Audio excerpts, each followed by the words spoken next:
नमस्ते दोस्तों, ये रील मैं मीडिया के बंधुओं के लिए बना रही हूँ क्योंकि मैंने कुछ प्रोटेस्टर्स को जो कि गटर छाप, अनैतिक, अश्लील बिहेवियर सड़क पर बच्चों के सामने, बुजुर्गों के सामने, महिलाओं के सामने डिस्प्ले कर रहे थे, उसको नॉर्मलाइज करने से मना किया है कि we do not accept this in this society. हम लोग नहीं चाहते कि हमारे घर के बच्चों को कोई जो है अपनी अश्लील हरकतों से जो है टाइम से पहले सेक्सुअलाइज कर दे। हमारे घर के बुजुर्गों के सामने जो है हमें शर्मिंदगी महसूस कर, हम नहीं इस तरह का बिहेवियर एक्सेप्ट करते हैं, उसको नॉर्मलाइज नहीं होने देंगे।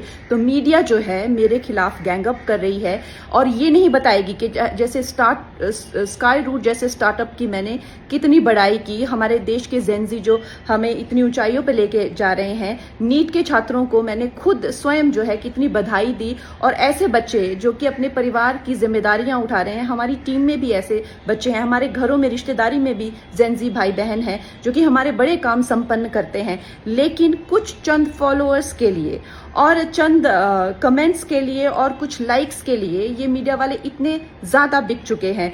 और मैं देख रही हूँ कि कुछ फेमिनिस्ट जो हैं वो एंकर्स कह लीजिए या पूरे एक बुलेटिन कर रहे हैं और मुझे सिखा रहे हैं कि Kangana, why should these women have the burden of dignity और डिसिप्लिन। हम लोग मिलेनियल वुमेन पे इतना प्रेशर था to be dignified and to B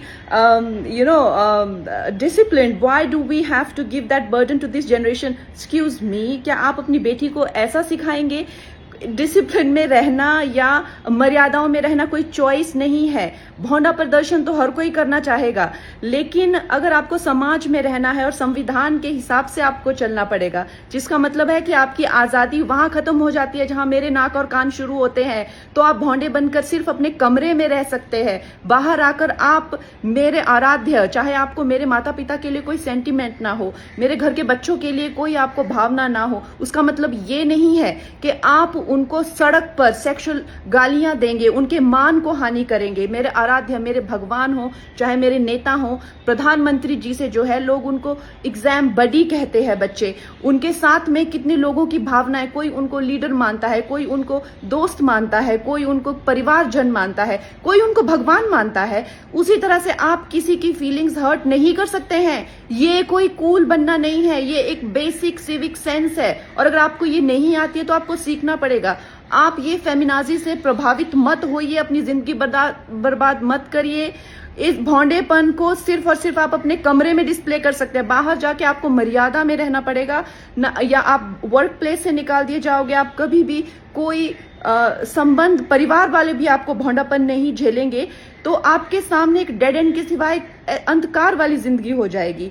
वैसे अगर देखा जाए तो साइंस भी कहती है कि ह्यूमन लाइफ का जो पर्पस है वो एवोल्यूशन है, और शास्त्र भी कहते हैं कि आप पुरुषोत्तम जो सर्वश्रेष्ठ है पुरुषों में, उस एवोल्यूशन की तरफ जाइए। लेकिन ये फेमिनाजी आपको सिखा रही है कि आप एनिमलिस्टिक जाइए और आप अपने गले में ऐसा, मतलब आपके गले में पट्टा डाल रहे हैं कि आप एनिमल बनिए, आप एनिमल टेंडेंसीज जो है वो डिस्प्ले कीजिए और बिल्कुल आउट ऑफ कंट्रोल हो जाए, भौंडे हो जाए, ताकि आप जेल में पहुंचे।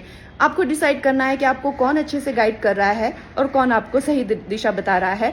मैं यही कहूंगी जो मैंने अपने बड़ों से सीखा है और जिन्होंने मुझे गुरुओं ने जो मुझे ज्ञान दिया है वो यही है कि ये हमें जो जीवन मिला है वो इवॉल्व होने के लिए मिला है, रिग्रेस होने के लिए नहीं मिला है एनिमलिस्टिक टेंडेंसीज में। सो आप प्लीज इवॉल्व होइए और सबको गुरु पूर्णिमा की बहुत शुभकामनाएं।